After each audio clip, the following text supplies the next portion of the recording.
Thank you Jesus. Hallelujah. धन्यवाद हो. धन्यवाद हो. प्रभू येशूच्या अति पवित्र नावामध्ये यावेळेस तुमच्या बायबल स्टडीमध्ये स्वागत. हालेलुया.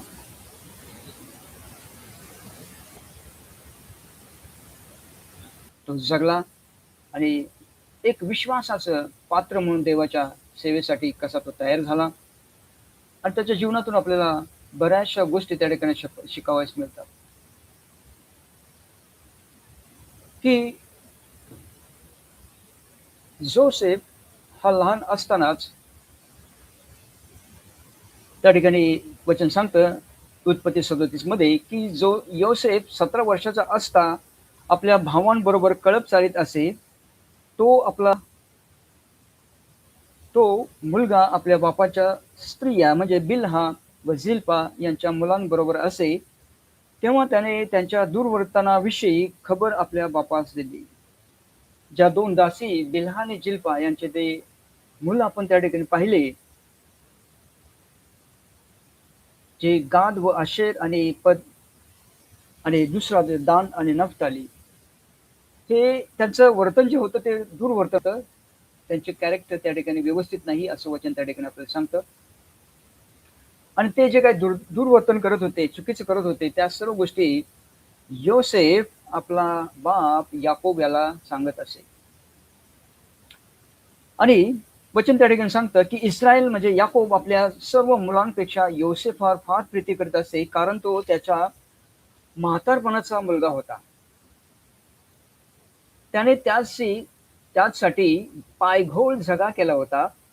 आपला बाप व आपल्या इतर सर्व भावांपेक्षा त्याच्यावर अधिक प्रीती करीतो हे पाहून ते म्हणजे त्याचे बंधू, त्याचे भाऊ बंधू त्याचा द्वेष करू लागले व त्याच्याशी सलोख्याचे भाषण करीन असे झाले. म्हणजे त्याच्याशी ते व्यवस्थित बोलत नसत.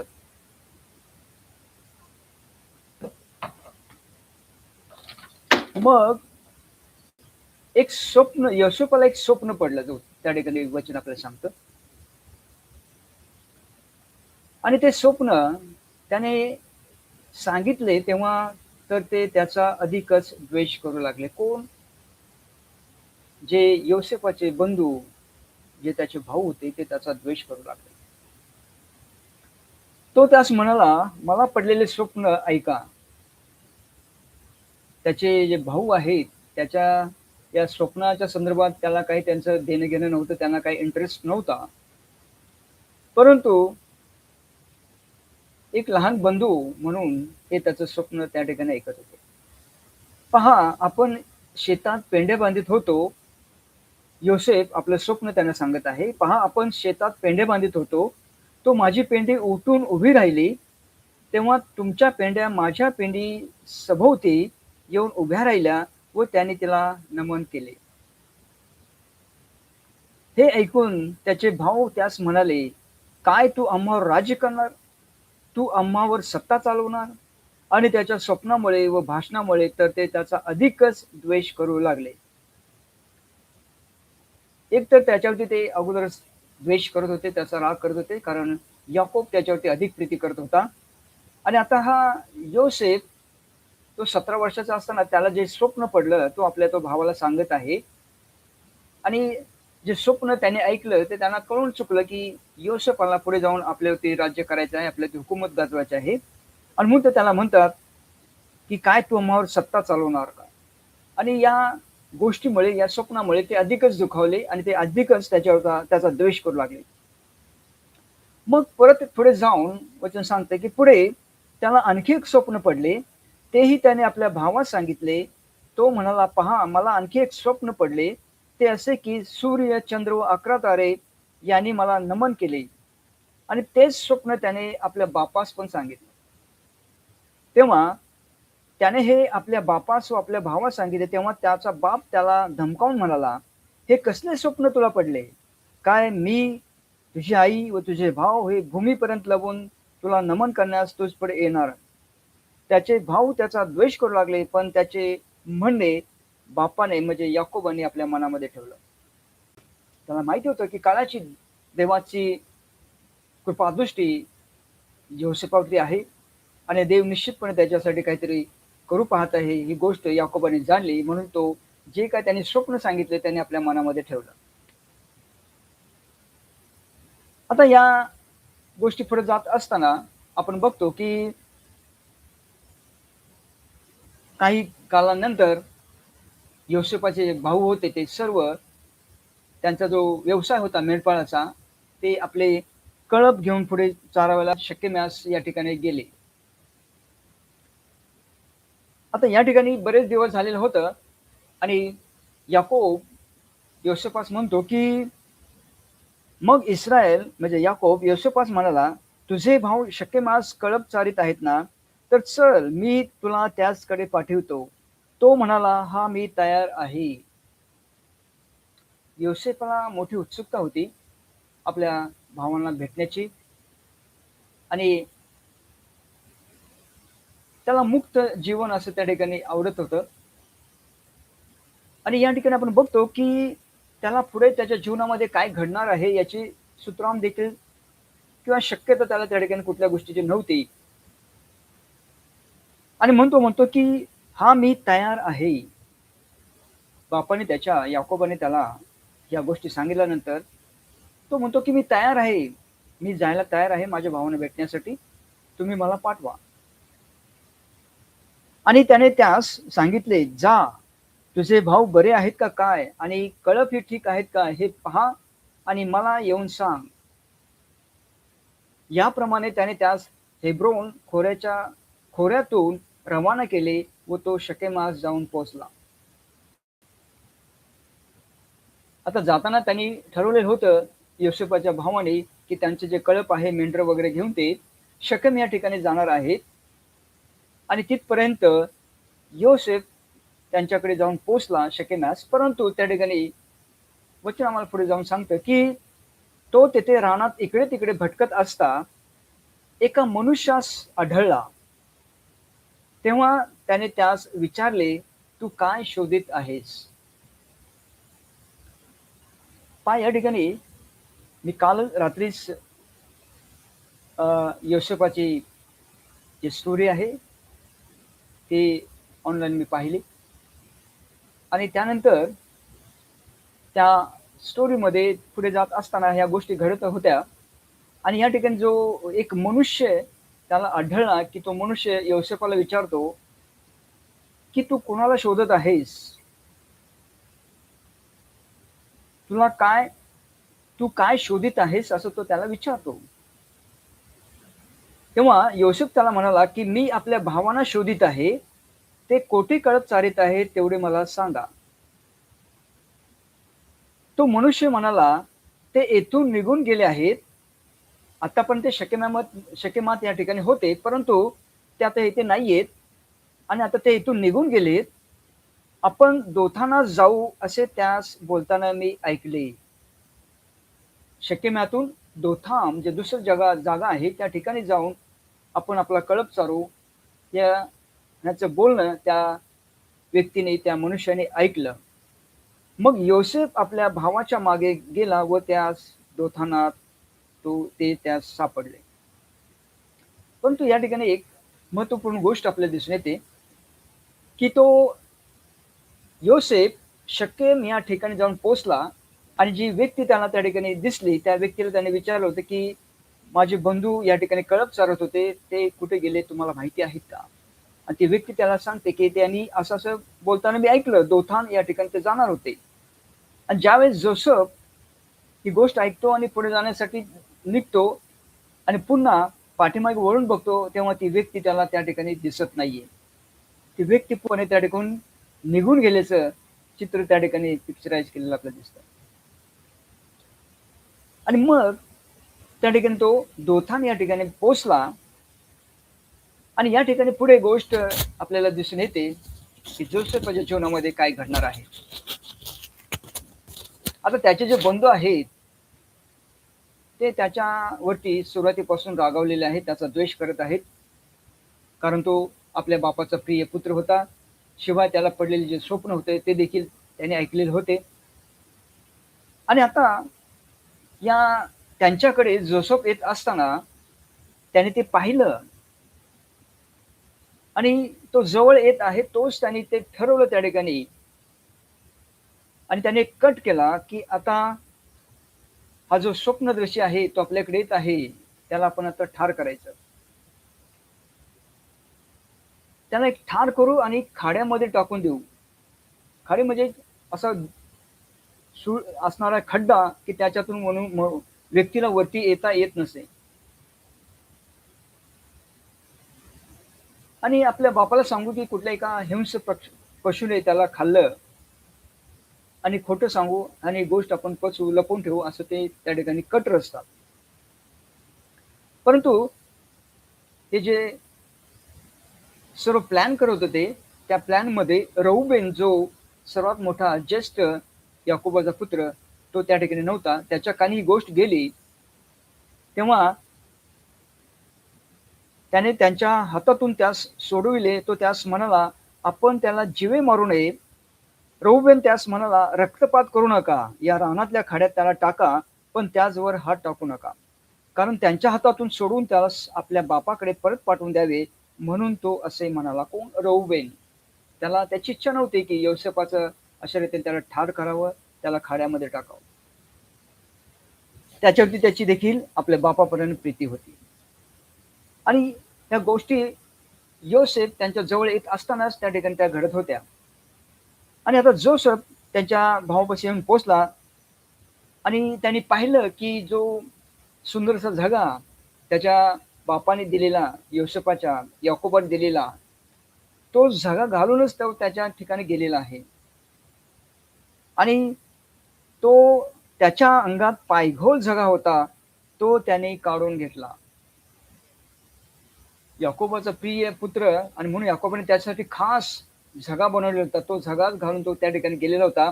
तो झगा त्याने काढून घेतला आणि त्याला धरून खाड्यात टाकून दिले. तो खाडा कोरडा होता, त्यात पाणी नव्हते. आणि पाहत असताना आपल्याला दिसून येतं, की ज्यावेळेस त्याला खाड्यात टाकलं आणि त्या ठिकाणी त्या दोथान या ठिकाणी जवळपास 2-3 दिवस होते आणि तोपर्यंत योसेफ त्या खाडीमध्येच होता. तो खालून त्या ठिकाणातून ओरडत होता, "मला वाचवा, मला वाचवा, मला बाहेर काढा." आणि त्याचे भाऊ त्या ठिकाणी बाहेरच आजूबाजूला बसलेले होते. त्यांच्या कानावरती ती गोष्ट जात होती. त्याचं ओरडणं ते ऐकत होते. परंतु त्यांनी त्याची गोष्ट ऐकली नाही किंवा त्याचं म्हणणं ऐकलं नाही. त्याला ते बाहेर काढू इच्छित नव्हते.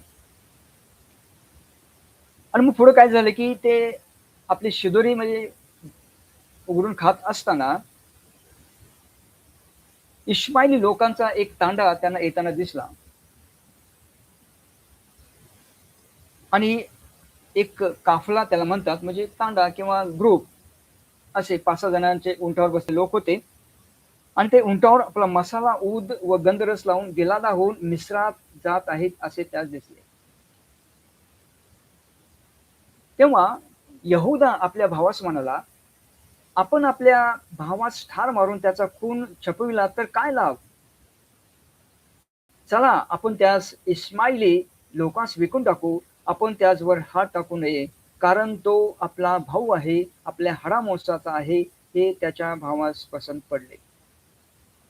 त्याला आपण खाड्यात टाकलं, कदाचित तो काही दिवसांनी मरून जाईल, पण आपल्याला त्याचा फायदा नाहीये. त्याच्यापेक्षा आपण काय करू, त्याला बाहेर काढू आणि जे इश्माईल लोक आहेत, ते त्याला त्याची काहीतरी किंमत देतील, त्याला विकून टाकू आणि त्या पैशाचा आपण त्या ठिकाणी खर्च करू, ऐशाराम करू, असं त्यांच्या मनामध्ये तो प्लॅन त्यांनी ठरवला. आणि मग ज्यावेळेस ते मिद्यानी व्यापारी जे गिलादाहून आले होते, मिस्रात चाललेले होते, तेव्हा त्याने त्या योसेफास त्या खाड्यातून ओढून बाहेर काढले आणि त्या इश्माईल लोकास ₹20 विकून टाकले. ते योसेफास मिस्र देशात घेऊन गेले. या ठिकाणी आपण बघतो, की जोसेफ या ठिकाणी त्याचा पुढचा प्रवास मिस्रामध्ये सुरू झालेला आहे. त्याच्या स्वतःच्या भावाने त्याला ₹20 मध्ये विकल्याचं या ठिकाणी उल्लेख आहे. परंतु या बाकी भावाने केलेलं कृत्य जो त्याचा मोठा बंधू योसेफाचा रऊबेन, त्याला या संदर्भात काही माहिती नाहीये. तो कदाचित बाहेर दुसऱ्या ठिकाणी गेलेला होता. रऊबेन खाड्याकडे परत येऊन पाहतो, तो योसेफ खाड्यात नाही, म्हणून त्याने आपली वस्त्रे फाडली, कारण तो त्याच्यावरती प्रीती करत होता. तो आपल्या भावाकडे परत येऊन म्हणाला, मुलगा तर नाही, आता मी कोठे जाऊ? मग त्याने योसेफाचा झगा घेतला व एक बकरा मारून तो झगा त्याच्या रक्तात भिजवला. कारण त्याने अगोदर प्लॅन केलेला होता, की आपण त्याचा झगा काढून घेऊ, जोसेफला आपण खाड्यात टाकू आणि आपल्या वडिलांना, बापाला सांगू, की त्याला हंस पशूने मारून टाकलेला आहे, खाऊन टाकलेला आहे. आणि जो पायघोळ झगा त्यांच्या हातामध्ये होता, तो झगा त्याने घेतला आणि एक त्या ठिकाणी बकरा त्याने मारला आणि त्या बकऱ्याचं रक्त त्याने त्याच्या त्या पायघोळ झग्याला लावलं. मग त्यांनी तो पायघोळ झगा पाठवून दिला. तो त्यांनी आपल्या बापाकडे आणून म्हटले, की "हा आम्हा सापडला. हा आपल्या मुलाचा झगा आहे की काय ते ओळखा." आता या ठिकाणी याकोबाचा याकोबाची देखील एक प्रकारे परीक्षा आहे, की जो त्याला म्हातारपणामध्ये झालेला पुत्र आपल्या प्रिय पत्नी राहिलेपासून आणि ज्याने आपल्या या सर्व मोठ्या मुलांच्या संदर्भात माहिती काढून येण्यासाठी पाठवलं होतं, त्याच्याकडे यांनी पाठवलं, की हा जो झगा आहे, हा तुमच्या मुलाचा आहे का बघा. त्यांना माहिती होतं, पण तो आता या ठिकाणी कन्फर्मेशन आहे, ते स्वतः सांगू शकत नव्हते, की याकोबाला, की आम्हीच योसेफाला मारलेला आहे किंवा त्याला विकून टाकलेला आहे. आणि तो झगा तुमच्या मुलाचा आहे का ते ओळखा. त्याने तो ओळखून म्हटले, हा माझ्या मुलाचा झगा. हिंस्रपशूने त्यास खाल्ले, योसेफाला फाडून टाकले यात संशय नाही. तेव्हा याकोबाने आपली वस्त्रे फाडून कंबरेस गोंताट गुंडाळले आणि आपल्या मुलासाठी पुष्कळ दिवस शोक केला. त्याने मुलगे व मुली या सर्व त्याचे सांत्वन करावयास त्याच्याजवळ गेली, पण तो काही केल्यास समाधान न पावता म्हणाला, मी शोक करीत करीत अधोही आपल्या मुलाकडे जाईन. असा त्याच्या बापाने त्यासाठी शोक केला, कारण तो त्याचा प्रिय पुत्र होता, उतारावयामध्ये झालेला त्याचा प्रिय पुत्र. आणि मग ही अवस्था या ठिकाणी याकोबाची आहे. त्याच्या बाकीच्या मुलाने केलेला जो कट आहे, योजना योसेफाविरुद्ध, ती त्या ठिकाणी सक्सेस झाली आपल्याला दिसते. परंतु याकोबाची जी स्थिती आहे, ती आपल्याला एका बापाची स्थिती काय असू शकते, की एक तरुण मुलगा त्याच्यासमोर नाहीये. तो त्याचा प्रिय पुत्र होता, तो त्याच्यासमोर नाहीये आणि त्याला हिंस्र पशूने खाल्लं, असं पिक्चर त्या ठिकाणी तयार करण्यात आलं. ते त्याने स्वीकारलं. आणि यात नंतर आपण बघतो, की ज्या इश्माईल लोकांना योसेफाला विकण्यात आलं, त्यानंतर त्या मिद्यानी लोकांनी योसेफास मिस्रात नेऊन एक पोटिफर नावाचा अंमलदार, जो फारोचा सरदार होता, त्याला नेऊन ते विकलं. आणि इथून पुढे आपल्याला योसेफाच्या जीवनामध्ये काय घटना घडत गेलेल्या आहेत, हे आपल्याला त्या ठिकाणी दिसून येतं. की देव ज्यावेळेस एका व्यक्तीची निवड करतो आपल्या कार्यासाठी, आपल्या योजनेसाठी, तेव्हा त्या व्यक्तीची तो पूर्णपणे तयारी करून घेतो. आणि या ठिकाणी आता पूर्णपणे योसेफाचं जीवन बदलणार आहे. त्याच्या जीवनामध्ये फरक पडणार आहे. आता 17-18 वर्षापर्यंत तो आपल्या बापाच्या घरी सुखी होता, समाधानी होता, आपल्या पित्याचा प्रिय होता. परंतु आता त्याच्या जीवनामध्ये एक टर्निंग पॉइंट आलेला आहे. एक बदल होणारा समय त्याच्या जीवनामध्ये आलेला आहे. मग या ठिकाणी आता योसेफाला त्या पोटिफराला या इश्माएली लोकांनी विकलं. त्या ठिकाणी अशी एक व्यवस्था होती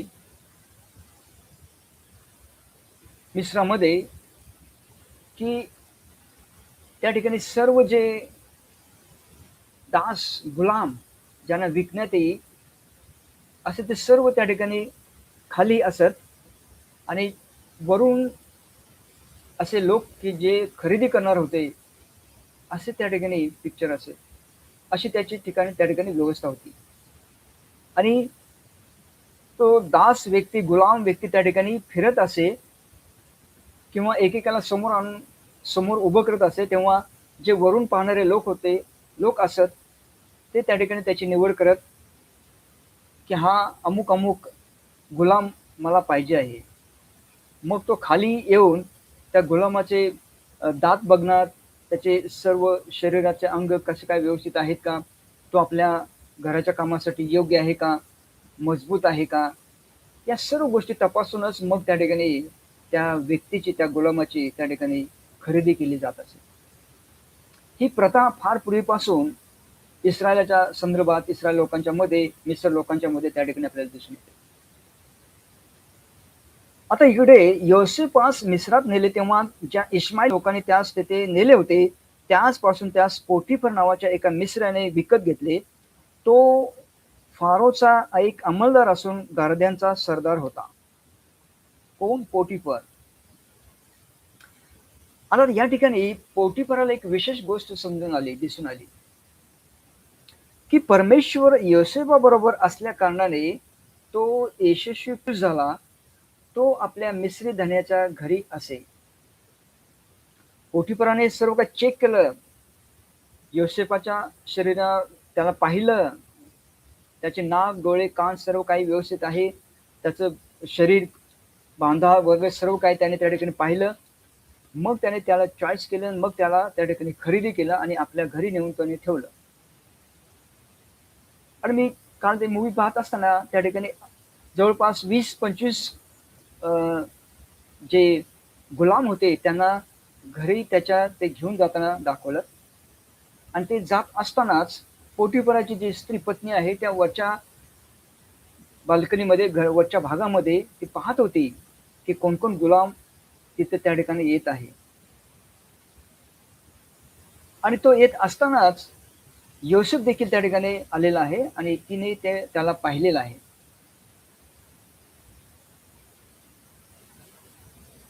या ठिकाणी जो महत्वपूर्ण गोष्ट आपल्याला दिसून येते की वचन उत्पत्ती 39 मध्ये दुसरे वचन सांगते की परमेश्वर योसेफाबरोबर असल्या कारणाने तो यशस्वी पुरुष झाला. परंतु तो यशस्वी पुरुष होण्यापूर्वी त्याला अनेक संकटातून, समस्यातून जावं लागल्याचं आपल्याला दिसून येतं. तिसरं वचन त्या ठिकाणी सांगतं की परमेश्वर त्याचबरोबर असल्या कारणाने तो जे काही तो हाती घेतो त्यास परमेश्वर यश देतो असे त्याच्या धन्याला दिसून आले.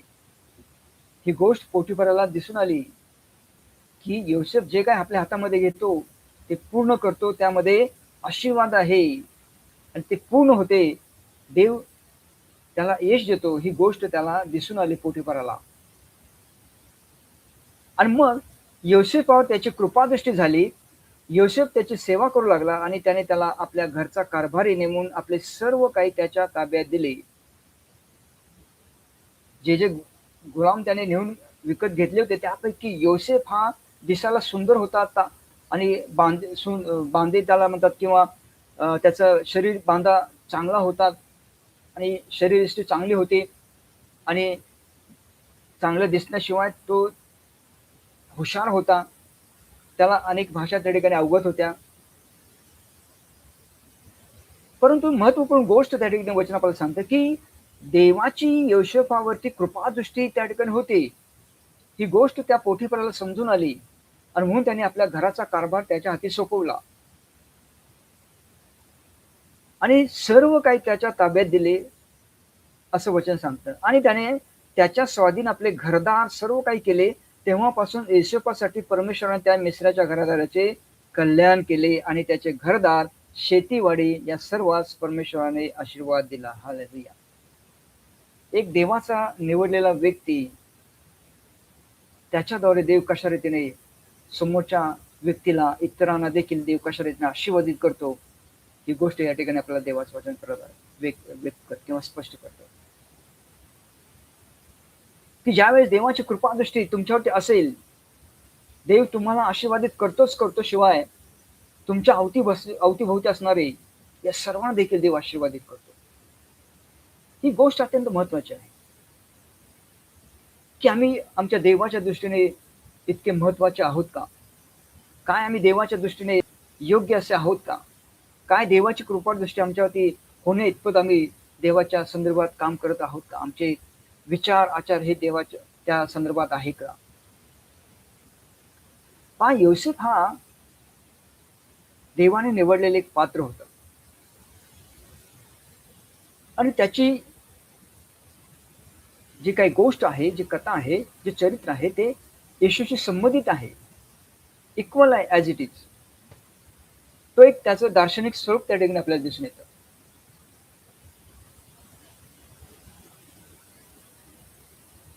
आणि वचन त्या ठिकाणी सांगतं की योसेफामुळे त्या पोटिफराच्या घरदाराला, शेतीवाडीला या सर्वांस परमेश्वराने आशीर्वाद दिला. त्याने आपले सर्व काही योसेफाच्या हवाले केले होते, म्हणून तो अन्न खाई त्या पलीकडे आपले काय आहे याचे त्याला भान नसे.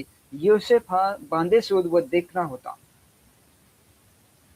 जो पोटिफर होता त्याने सर्वस्व आपलं योसेफाच्या हवाली केलं आणि फक्त जेवण्यापुरतं तो घरी येत असे आणि पूर्ण वेळ तो आपला फरोला देत असे. आता यानंतर पुढे आपल्याला देवाचं वचन घेऊन जातं की त्याच्या जीवनामध्ये कशा रीतीने स्थित्यंतर आले, कसं ट्रान्सफॉर्मेशन त्याचं होत गेलं. यानंतर असे झाले की योसेफाच्या धन्याची पत्नी त्याचवर नजर ठेवून त्यास म्हणाली की मज पासे नीज. आणि ही गोष्ट त्या ठिकाणी योसेफाला खटकली, कारण योसेफ हा देवाला भिवून वागणारा व्यक्ती होता. शुद्ध विचाराचा, पवित्र विचाराचा तो व्यक्ती होता. आणि जसा त्याच्या पित्याने त्याला शिकवण दिलेली होती याकोबाने, देवाला भिवून वागणं कसं महत्वाचं आहे, देवाच्या कृपा दृष्टीमध्ये कसं राहणं महत्वाचं आहे आणि देवाची आराधना उपासना करणं किती महत्वाचं आहे, ही गोष्ट याकोबाने आपल्या इतर मुलांच्या प्रमाणे योसेफाला देखील शिकवलेली होती. आणि महत्वपूर्ण काही अनेक गोष्टी योसेफाला याकोबाने शिकवलेल्या होत्या, कारण तो त्याचा प्रिय मुलगा होता. आणि बाकीचे त्याचे जे पुत्र होते याकोबाचे, याकोबाला चांगल्या प्रकारे माहित होतं की ते दुष्ट विचाराचे आहेत, चुकीच्या मार्गाने जाणार आहेत. पण तो आपण पुढे जाऊन बघतो की हेच पुढे जाऊन 12 वंशाचे सरदार त्या ठिकाणी झालेत आपल्याला दिसून येतात. परमेश्वराने कालांतराने त्यांच्यामध्ये फरक घडवून आणलेला आपल्याला दिसून येतो. आणि या ठिकाणी पोटिफराची जी पत्नी आहे तिची वाईट नजर जोसेफावरती गेली आणि त्या ठिकाणी आपण बघतो की ती त्याला त्या ठिकाणी त्याच्यावरती जबरदस्ती करण्याचा प्रयत्न करू लागली आणि ती रोज त्याला सतावत असे. आणि जोसेफ त्या स्त्रीला सांगत असे की हे देवाच्या दृष्टीने चुकीचं आहे आणि एवढी मोठी वाईट गोष्ट मी करून मी देवाच्या विरुद्ध पाप कसे करू. ही गोष्ट ठणकावून योसेफ त्या स्त्रीला, पोटिफराच्या बायकोला सांगत होता. आणि काहीतरी एका दिवशी कारण काढून त्या स्त्रीने त्याला आपल्या घरी बोलवलं आणि त्या ठिकाणी त्याच्यावरती जबरदस्ती करण्याचा प्रयत्न आपण त्या केल्याचं दिसून येतं. आणि मग वचन सांगतो की त्या ठिकाणी योसेफ पळून गेला. त्या ठिकाणी ती स्त्री जी काही अपेक्षा करत होती ती त्याने पूर्ण केली नाही, कारण त्याला देवाचं भय होतं. आणि जोसेफ त्या ठिकाणी आपलं वस्त्र टाकून पळून गेला असं वचन सांगतं. परंतु त्या स्त्रीने त्या ठिकाणी स्वतःचा बचाव करण्याकरिता त्याच्या विरुद्ध कट रचला आणि त्याला त्या ठिकाणी त्याने माझ्यावरती बळजबरी केल्याचं त्यांनी आरोप त्या ठिकाणी केला. आणि त्याचं वस्त्र तिने ठेवून घेतलं आणि जेव्हा तिचा पती पोटिफर घरी आला तेव्हा तिने सांगितले की तुम्ही जो गुलाम आणलेला आहे त्याने माझ्यावरती जबरदस्ती केली आणि पहा ते करत असताना मी आवाज देत होते, ओरडत होते, तेव्हा आपलं वस्त्र टाकून तो पळून गेला. अशी उलटी गोष्ट तिने तयार केली आणि तिने आपल्या पतीला सांगितली पोटिफरला. तेव्हा पोटिफरला ही गोष्ट खरी वाटली आणि त्याने त्या ठिकाणी त्याला संताप आला आणि त्याने योसेफाला तुरुंगात टाकलं. आणि पुढे वचन आपल्याला त्या ठिकाणी सांगतं उत्पत्ती 39:20 मध्ये, योसेफाच्या धन्याने त्याला धरिले आणि राजाचे बंदीवान होते, त्या बंदी शाळेत त्यास टाकिले.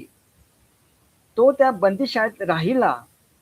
तथापि परमेश्वर योसेफाबरोबर असून त्याने त्याच्यावर दया केली आणि त्या बंदी शाळेच्या अधिकाऱ्याची त्याजवळ कृपादृष्टी व्हावी असे केले. पोटिफराने त्या ठिकाणी महत्वपूर्ण गोष्ट केलीच आपल्याला दिसून येते. मी जी मूव्ही पाहिली त्या ठिकाणी शेवटपर्यंत त्या मूव्हीमध्ये हा पोटिफर त्या ठिकाणी दिसून येतो आणि मध्यंतरीच्या गोष्टी होत असताना तो योसेफाला त्याच्या पूर्व आयुष्याबद्दल त्या ठिकाणी विचारतो, की काय, कुठून आलास, काय झालं, कशा इथं तू कसा आलास, आणि हे गोष्टी सर्व त्या ठिकाणी त्याने सांगितल्या. आणि त्याने त्याच्या पत्नीने केलेली जी चुकीची गोष्ट आहे ती देखील त्याने सांगितली आणि ती गोष्ट पोटिफराला पटली आणि त्याने हे देखील जाणून घेतलेलं होतं, की योसेफ हा चांगल्या चरित्राचा व्यक्ती आहे. त्याच्यावरती त्याचा परमेश्वर आहे. तो जे काही हाती घेतो ते पूर्ण करतो, आशीर्वादित करतो. ही गोष्ट पोटिफराला चांगल्या प्रकारे माहीत होती आणि मग त्याला समजून आलं, की त्याच्या बायकोने, त्याच्या स्त्रीने चुकीचं काहीतरी वर्तन केलेलं आहे. आणि जरी त्याने त्याला बंदीशाळेत टाकलं होतं, तरी देखील तिथला जो अधिकारी आहे, त्याची त्याच्यावरती कृपादृष्टी होईल अशी देखील व्यवस्था त्याने त्या ठिकाणी केली.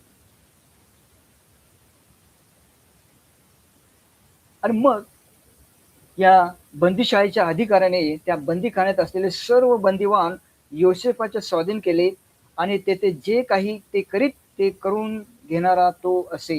आता या सर्वांच्या वरती त्या बंदीशाळेच्या अधिकाऱ्याने योसेफाला नेमलं, की तू सर्व काही चेक कर. त्यांची रोजचा कार्यक्रम त्यांच्याकडून काम करून घ्यायच्या सर्व गोष्टी तुझ्या हाती दिले, असं त्या बंदिवानाच्या जो अधिकारी होता त्याने योसेफाला ती जबाबदारी त्या ठिकाणी दिली. कारण देवाची कृपादृष्टी त्या ठिकाणी योसेफावर होती. जरी तो बंदीशाळेत होता, तरी देवाने ती व्यवस्था केल्याची आपल्याला पुढे दिसून येतं. त्याच्या स्वाधीन जे काही होते त्याकडे बंदीशाळेचा अधिकारी पाहत नसे, कारण परमेश्वर योसेफाबरोबर होता आणि जे काही तो हाती घेई ते परमेश्वर यशस्वी करी. हालेलुया. जेव्हा देव आपली निवड करतो, तेव्हा देव आपल्याकडून त्याला आवश्यक असणाऱ्या, त्याला योग्य वाटणाऱ्या प्रत्येक गोष्टी तो आपल्याकडून करून घेतो आणि आपल्या बरोबरच आपल्या अवतीभोवती असतात प्रत्येकाला तो आशीर्वादित करतो आणि आपल्या हाती सोपवलेलं प्रत्येक काम तो आशीर्वादित करतो, सक्सेस करतो. याकरिता आम्हाला देवाच्या इच्छेप्रमाणे आमचं जीवन व्यतीत करणं अत्यंत आवश्यक आहे.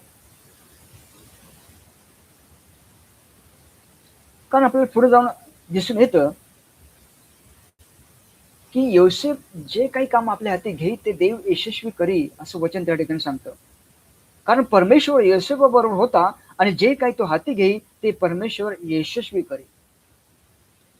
आणि जसं पोटिफराने आपलं संपूर्ण घर योसेफाच्या हाती केले, तसंच या बंदीशाळेच्या अधिकाऱ्याने सर्व बंदीशाळेचे कैदी त्याच्या हवाली केले आणि तो त्याच्या कुठल्याही कामामध्ये इंटरफेअर करत नसे. आणि पुढे जाऊन आपल्याला अनेक गोष्टी त्या ठिकाणी कशा रीतीने योसेफाच्या जीवनामध्ये स्थित्यंतर आलेले आपल्याला पाहायला मिळतात. अनेक महत्वपूर्ण गोष्टी त्या ठिकाणी आपल्याला योसेफाच्या जीवनातून शिकून घ्यायच्या आहेत, की कशा रीतीने देव जेव्हा एका व्यक्तीला आपल्या कार्यासाठी निवडून घेतो, तेव्हा देव त्याची कशा रीतीने तयार करून घेतो. जी तयारी आहे, प्रिपरेशन आहे देवाच्या कार्यासाठी, ती किती महत्वाची आहे. देव ज्या व्यक्तीची निवड करतो, तेव्हा लगेच देव त्याच्या हाती आपलं कार्य त्या ठिकाणी देत नाही, तर त्यासाठी त्याची तयारी करून घेतो. त्याच्या मनाची तो पूर्णपणे तयारी करून घेतो. आणि ही अत्यंत महत्त्वपूर्ण गोष्ट आपल्याला त्या ठिकाणी या योसेफाच्या जीवनातून शिकावायची आहे. अत्यंत महत्त्वपूर्ण गोष्ट आहे, की आपण अनेकदा म्हणतो, की ह्या आम्ही देवाच्या दृष्टीने आम्ही स्वतःचा त्या ठिकाणी गैरसमज करतो. आम्ही देवासाठी आम्ही चांगले आहोत, देवाने आमची निवड केलेली, आम्ही देवासाठी सर्व काही करत आहोत. परंतु अनेकदा अनेक गोष्टी आमच्या जीवनामध्ये आम्हाला नकोस अशा गोष्टी देखील घडतात. तेव्हा आम्ही अनेकदा देवाला प्रश्न करतो, की देवा हे का आमच्या बाबतीमध्ये घडतं? का घडत आहे? अनेकदा आम्ही प्रश्न करतो. पण आम्ही हे समजून घेत नाहीये, की याच्या पाठीमागे देवाची काहीतरी योजना आहे. देव आमची तयारी करून घेत आहे. आणि आपण पाहत असताना दिसून येईल पुढे, की योसेफाने कधीही त्या ठिकाणी देवाला दोष दिल्याचं आपल्याला दिसून येत नाही. तो नेहमी जे काही करी ते देवाला स्मरण करूनच त्या ठिकाणी करीत असत. आणि टप्प्याटप्प्याने त्याच्या जीवनामध्ये वेगवेगळे प्रसंग येत गेले आणि देवाने त्याचा त्या ठिकाणी वापर केल्याचं आपल्याला दिसून येतं. एक साधारण असणारा गुलाम, तो आपल्या बापाच्या घरी सुकुमार होता, सुपुत्र होता, चांगला पुत्र, ऐशारामात जीवन जगणारा होता. परंतु त्याच्या भावाच्या द्वेषापोटी त्याला गुलामाचं जीवन त्या ठिकाणी जगावं लागलं आणि ते जगत असताना त्याला अनेक प्रकारे त्या ठिकाणी प्रत्येक टप्प्यातून जावं लागलं, कष्ट सहन करावे लागले. चूक नसताना देखील त्याला तुरुंगामध्ये टाकण्यात आलं, चूक नसताना देखील त्याला फटके सहन करावे लागले. अशा अनेक गोष्टी त्या ठिकाणी आपल्याला त्याच्या जीवनातून दिसतात.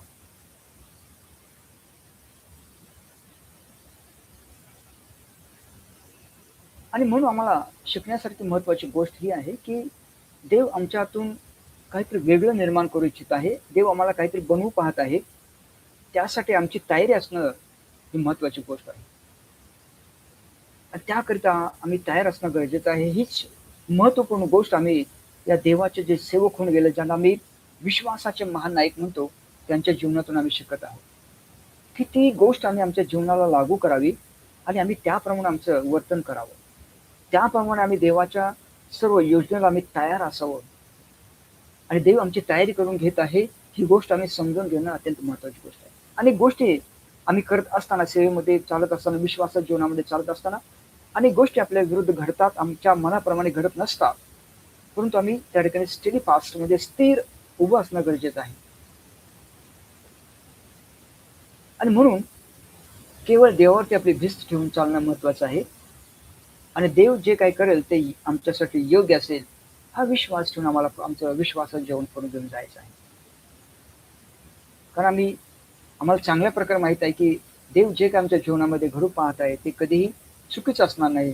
जे काही आमच्या जीवनासाठी देव तयार करत आहे, आम्हाला तयारी करत आहे, आमची तयारी करून घेत आहे, आमच्या जीवनामध्ये काही गोष्टी घडत त्या आम्हाला गोष्टी आमचा विश्वास वाढवण्यासाठीच त्या गोष्टी त्या ठिकाणी आम्ही सामोरं जात आहोत. देव आम्हाला शिकवत आहे.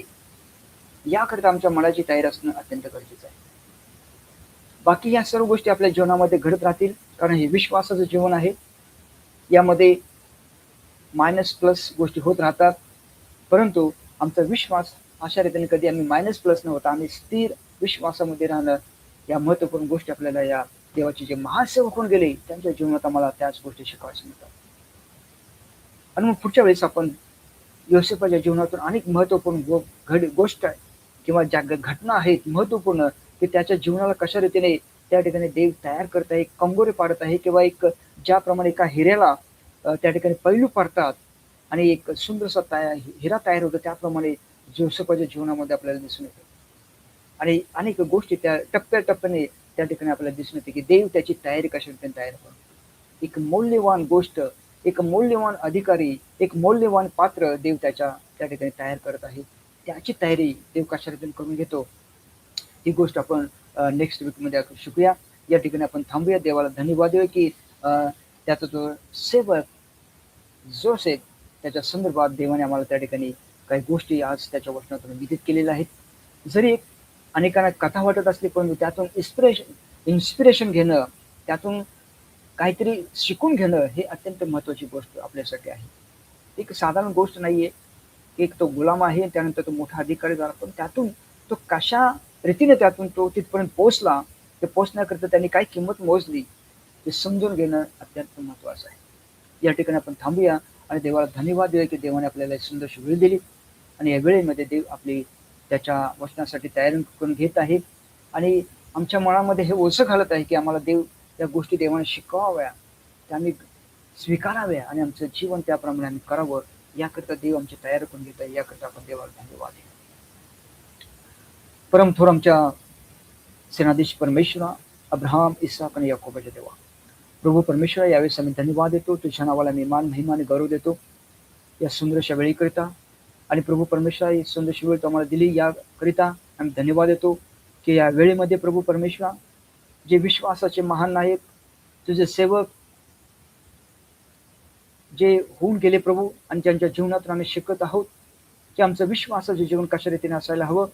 आणि प्रभू ज्यावेळेस आमची निवड करतो आणि आम्ही त्यासाठी कशा रीतीने तयार असावं, ज्याप्रमाणे तुझे ते महान सेवक होऊन गेले, ज्यांनी आपलं जीवन प्रभू तुला समर्पित केलं आणि आपले प्रत्येक जीवनाचे क्षण वेळ त्यांनी तुझ्यासाठी दिले आणि त्यांची तयारी करून घेत असताना कशा रीतीने ते समर्पित झाले, ती गोष्ट आम्ही शिकण्याकरिता तू आम्हाला शिकवत आहेस, याकरिता आम्ही धन्यवाद देतो. प्रभू परमेश्वर, धन्यवाद देतो यावेळेला की हे सर्व प्रियजन प्रभू आज या बायबल स्टडीसाठी उपस्थित झाले आणि प्रत्येकाने आज हे वचन स्वीकारलेलं आहे आणि त्याप्रमाणे प्रभू स्वीकारून त्याप्रमाणे आपल्या वर्तनामध्ये फरक आणतील, याकरिता प्रत्येकावर तुझी कृपा दृष्टी होते. प्रभू आज सारी काय अरे पिता यासाठी धन्यवाद देतो, त्यांना तू आशीर्वादित करत आहेस, याकरिता धन्यवाद देतो. मंडळीतील बाकीच्या सर्वांसाठी मी धन्यवाद देतो. प्रत्येकावर तुझी कृपा दृष्टी होते आणि प्रत्येकाद्वारे प्रभू तू गौरीला जा विनंती प्रार्थना करतो. या सर्वांना प्रभू येशूच्या नावामध्ये मी आशीर्वादित करतो आणि या सर्वांनी जे वचन स्वीकारलेलं आहे त्याकरिता मी धन्यवाद देतो. आणि प्रभू तुझं वचन आम्हाला सांगतं की केवळ ऐकणारे असू नये, तर ते कृतीमध्ये आणणारं असावं, याकरिता प्रभू तुझी इच्छा आहे, तुझी अपेक्षा आहे. कारण असेच लोक तुला प्रिय आहेत, जे कृतीमध्ये या गोष्टी घेऊन येतात आणि त्याप्रमाणे चालतात. असेच लोकप्रिय तुला प्रिय आहेत. प्रभू धन्यवाद देतो तुझ्या महान योजनेकरिता. तू दिलेलं वचन जे आम्ही स्वीकारून त्याप्रमाणे चालण्याकरिता तू आम्हाला प्रोत्साहित करत आहेस, याकरिता धन्यवाद देतो. तुझी दया करुणा कृपावरती करत आहेस, याकरिता धन्यवाद देतो. मान सन्मान गौरव देत ही विनंती प्रार्थना आमचा उद्धारक प्रभू येशू ख्रिस्त याच्या पवित्र नावाची प्रार्थना केली मी पित्या. आमेन आणि amen. Hallelujah. So praise the lord. Hallelujah. काय म्हणते अर्पिता? ते झालं.